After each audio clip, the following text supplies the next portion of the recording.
Hi guys, so in this video, I'm going to talk about a company called Fusion Finance. So Fusion Finance is basically a microfinance lender. Microfinance क्या होता है? Basically they are जो income generating जो loans होते हैं जो मतलब tier 3 tier 4 tier 5 cities में जो यूजुअली विलेजेस में जो they provided to womens of the villages where the average ticket size of that loan amount would be ranging from around 40,000 50,000 60,000 मतलब छोटे छोटे टिकट साइज के लोन्स जो होते हैं अनसिक्योर्ड वाले कंप्लीटली अनसिक्योर्ड सेगमेंट। तो मतलब यहाँ पे जब भी तो एक अच्छा है कि यहाँ पे यील्ड ज़्यादा है। मतलब यील्ड क्या होता है? The rate at which Fusion will lend to its customer, मतलब द इंटरेस्ट रेट जो ईएमआई का इंटरेस्ट रेट होता है that is very high. But अगर जब when the cycle turns around जब प्रॉब्लम होता है तो कस्टमर तो मतलब क्योंकि अनसिक्योर्ड है तो customer doesn't care as well, भाई नहीं देना है मुझे अभी जाओ आप। तो मतलब यहाँ पे प्रॉब्लम यही है कि asset quality is a very big issue when the cycle turns around. तो अभी मतलब बहुत ही प्रॉब्लम हो गए ऑल दिस कंपनीज का।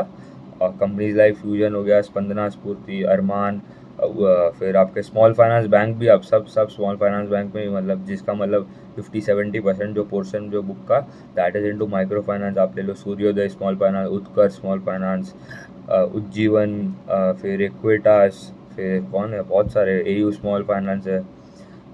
तो मतलब वहाँ पे प्रॉब्लम हो रहा है। तो उनका अगर अभी fusion is the worst impacted player, मतलब सबसे बुरा इम्पैक्ट इनको हुआ है। तो मतलब जब भी स्टार्टिंग में मतलब Q1 से प्रॉब्लम स्टार्ट हुए थे ये कि कस्टमर हीट वेव इलेक्शन के नाम पे बोला था कॉन कॉल में सबने कि प्रॉब्लम होने वाले हैं आगे जाके। तो इन्होंने तो Q1 में ही लॉस बता दिया। मतलब वो दिन नेक्स्ट डे जब रिजल्ट आया था तो stock was down 20%, circuit down हो गया था। बट हाँ वो तो ठीक है। बट इनका अभी देखूँ तो फ्यूजन का दे आर एयूएम का साइज इज अराउंड 10,600 करोड़ के आसपास। They are present in 22 states and they have around 1,506 branches. And उनके अगर टॉप 5 स्टेट्स भी देखूँ तो टॉप 4-5 स्टेट्स जो वो यूपी बिहार साइड ज़्यादा प्रेजेंस है, उड़ीसा, एंड फिर है आपका साउथ साइड में तमिलनाडु में वहाँ पे ज़्यादा प्रेजेंस है। तो उनका टॉप 5 स्टेट्स का contribution to AUM is around 65-70% के आसपास। मतलब बहुत majority of the they have उनका जो कस्टमर जो है वहाँ पे मतलब फोकस है इन टॉप 3-4 स्टेट्स ही है। इनका एयूएम डी ग्रू 1%। अभी इनका तो लास्ट 3 क्वार्टर से लॉस बता रहा है। इनका रेटिंग डाउनग्रेड भी हो गया, क्रेडिट रेटिंग डाउनग्रेड इनका भी हो गया, स्पंदना स्फूर्ति का भी हो गया। अभी रेटिंग डाउनग्रेड बेसिकली क्या होता है?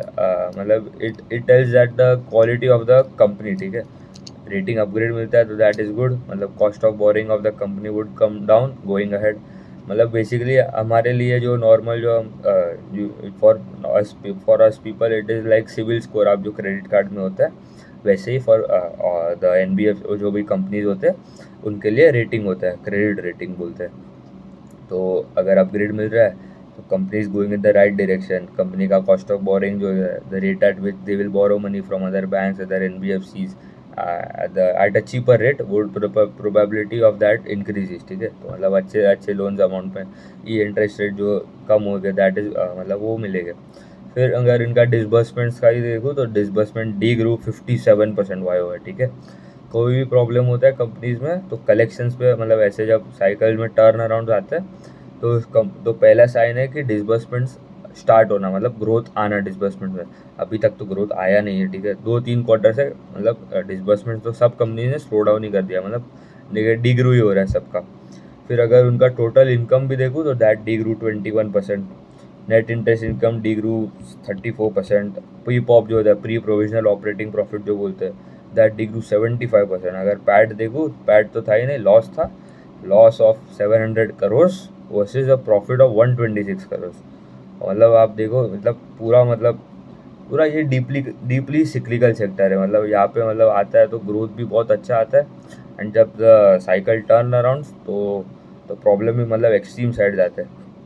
अगर उनका यील्ड भी देखूँ तो yield is basically the rate at which Fusion will lend to its customers that stands at around 19.1% versus 21.5%।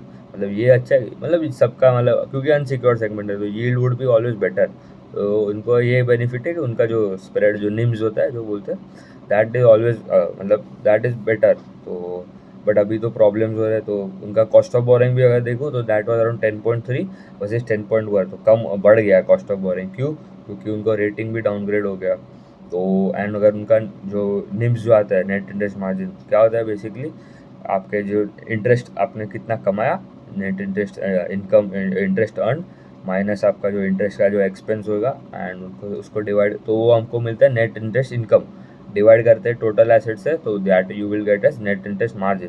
तो that stand at around 8.9% versus 11.5 quarter quarter. तो बहुत ही मतलब 2.6% इतना डिक्लाइन हो गया on a quarter and quarter basis. Y O Y में भी मतलब बहुत अच्छा, उससे भी ज़्यादा होगा Y O Y, but quarter and quarter the impact is very huge. फिर कॉस्ट टू इनकम रेशियो इनका भी बढ़ गया, 76% हो गया, पहले लास्ट क्वार्टर था 40%। अभी एक reason cost to income ratio का बढ़ना है कि एक तो है इनकम कम हो गया, ठीक है, तो डिनोमिनेटर एक साइड कम हो रहा है एंड न्यूमरेटर आपका कॉस्ट, मतलब आपका कॉस्ट तो उतना ही रहेगा या तो बढ़ेगा, क्योंकि इनका बढ़ गया और सबका बिजनेस का बढ़ गया है, खाली इसका नहीं है। तो क्यों बढ़ा है, the one of the main reason is that the companies का जो पहले जो डिसबर्समेंट का जो टीम था, मतलब जो एम्प्लॉय जो डिसबर्स कर रहे थे एंड जो कलेक्शन भी कर रहे थे वही सेम ही थे, मतलब जो एम्प्लॉयज़ हो गए। तो मतलब कस्ट एम्प्लॉय ए जो डिसबर्स भी कर रहा है लोन और वो कलेक्शन का भी काम देख रहा है। बट अभी जो प्रॉब्लम्स हो गए इतने, मतलब एसेट क्वालिटी सबका ख़राब हो गया है, एम्प्लॉयज़ पे भी प्रेशर आ गया, एट्रिशन रेट भी बढ़ गया, मतलब जॉब छोड़ के भी जा रहे हैं। तो उनका मतलब they have to set up a new team for specifically focusing on the collection के लिए, रिकवरीज एंड सब के लिए। तो उसमें एम्प्लॉय को ट्रेन करना पड़ेगा, आपको नए एम्प्लॉयज़ को हायर भी करना पड़ेगा। तो कॉस्ट तो एक साइड आपका बढ़ रहा है, तो उधर ही है, एंड आपका इनकम एक साइड कम हो रहा है, तो इसके लिए cost to income ratio skyrocketed to around 76% versus 40%। तो ये एक रीज़न है।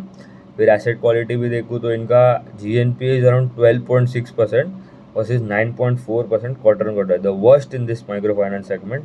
द GNPA देखूँ तो वर्स्ट नंबर्स देखूँ तो फॉर इज फ्यूजन, मतलब सबसे, अगर मैं पीयर टू पीयर भी एक करूँगा analysis where I will cover all this companies like Fusion, Spandana Sphoorty, Arman, फिर आपको Muthoot micro finance, set in credit care and the market leader Credit Access Grameen.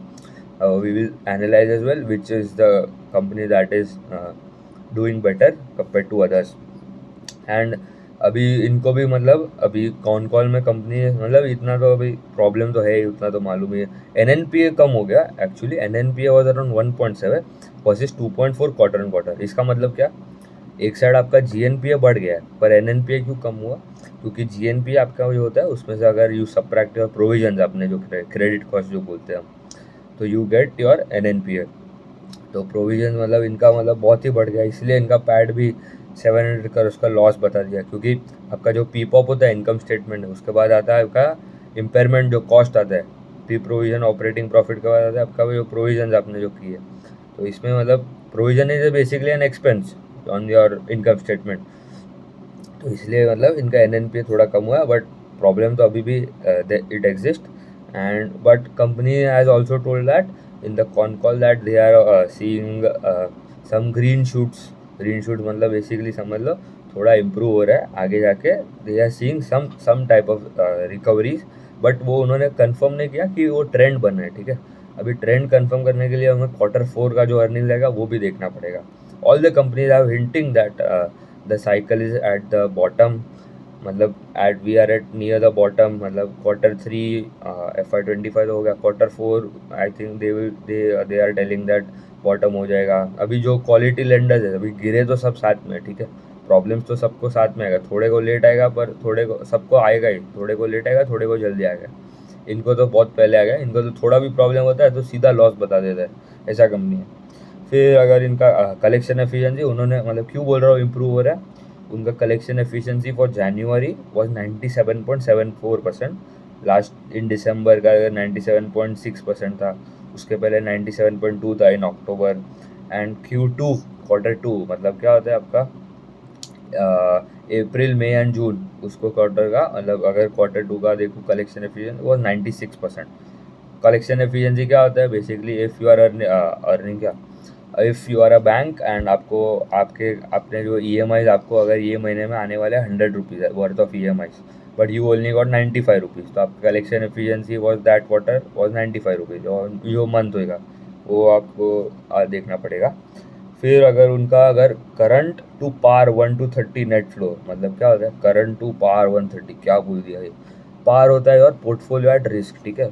पार होता है मतलब अभी एक टर्म ये है पार, फिर और एक टर्म है और DPD days pass due, and तीसरा टर्म है एसएमए स्पेशल मेंशन अकाउंट। ये तीनों का मतलब सेम ही है, खाली घुमा घुमा के बोला है। करंट टू पार मतलब जो जो कस्टमर्स, अगर 100 कस्टमर है, 100 कस्टमर डे वन पे मतलब एक महीना हो गया, सब पेमेंट टाइम पे आ रहा है उनका। 100 कस्टमर का they are completely good customer, good loans में समझ लो।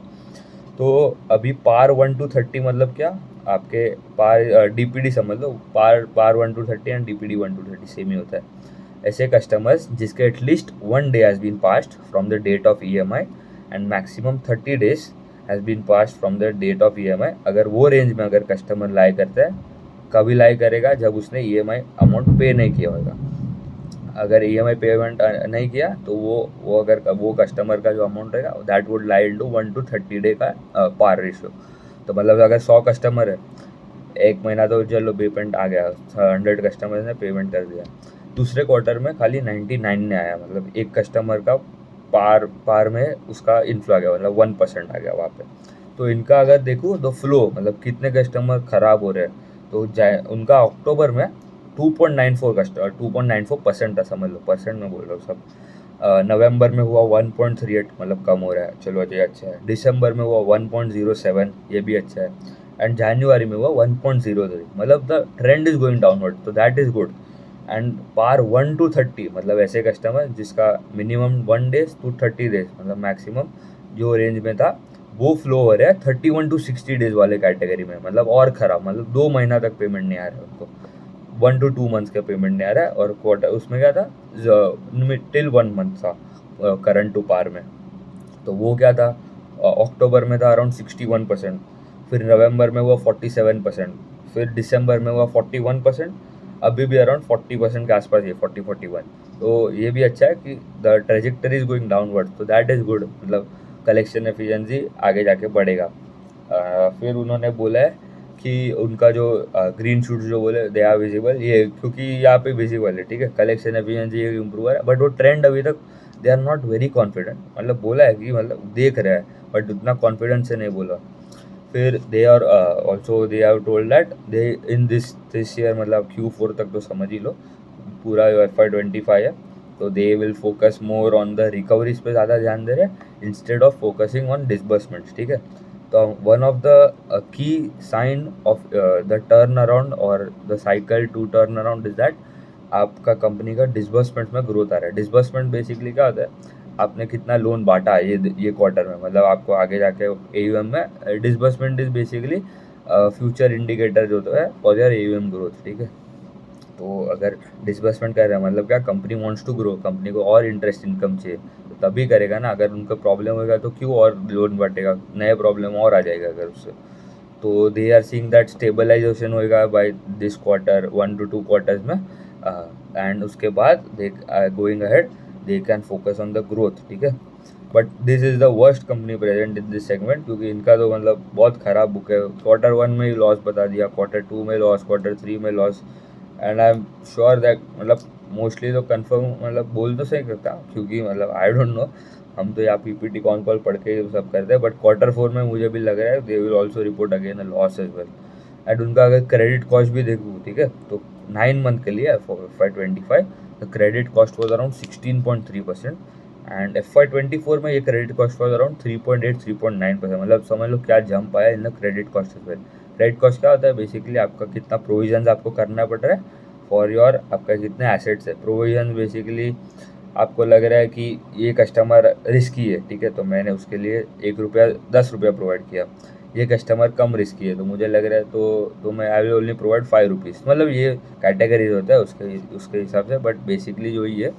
तो मतलब अगर कस्टमर का क्वालिटी ख़राब है तो I have to provide more, तो मतलब प्रोविजन इज अ एक्सपेंस, इसलिए उनका पीपॉप पे डी ग्रोथ हो रहा था, उसके बाद इसलिए इतना लॉस आया 700 करोड़ के आसपास का, ठीक है। ट्रैक करना पड़ेगा।